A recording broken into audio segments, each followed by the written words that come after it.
Hi friends, welcome to our channel Triveni's point. మన ఛానల్ని first time visit చేసే వాళ్ళకి వీడియోస్ చూసి మీకు నచ్చినట్లయితే లైక్ చేయండి, అలాగే మర్చిపోకుండా సబ్స్క్రైబ్ చేయండి. ఈరోజు మనం చూడబోయే రెసిపీ అమ్మవారికి నైవేద్యంగా పెట్టే చింతపండు పులిహోర.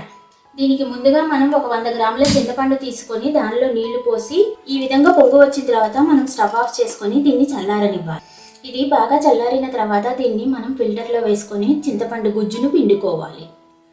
ఇప్పుడు మనం పులిహోరకు తాలింపు వేసుకుందామండి. దీనికి ముందుగా ఒక చిన్న తాలింపు కళాయిని పెట్టుకొని దానిలో నూనె వేసి వేడి చేసుకోవాలి. ఈ నూనె వేడైన తర్వాత దీనిలో ఎండుమిరపకాయలు ఒక 3 వేసుకోవాలి. ఇప్పుడు దీనిలో పల్లీలు, పచ్చిశనగపప్పు, మినపగుండ్లు, ఆవాలు వేసుకోవాలి.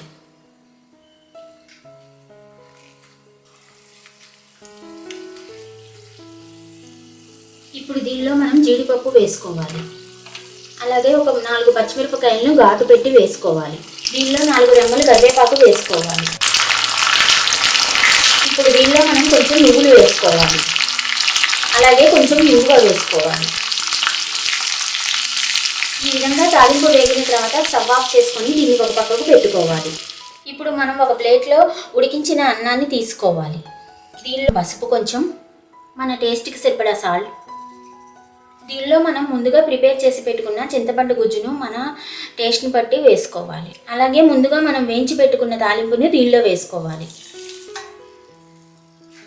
ఇప్పుడు దీన్ని మనం బాగా కలుపుకోవాలి.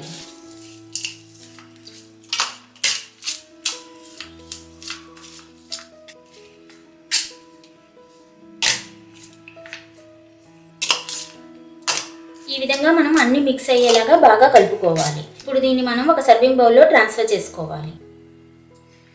ఈ విధంగా పులిహోర తయారు చేసుకొని అమ్మవారికి నైవేద్యంగా సమర్పించుకుంటే చాలా మంచిదండి.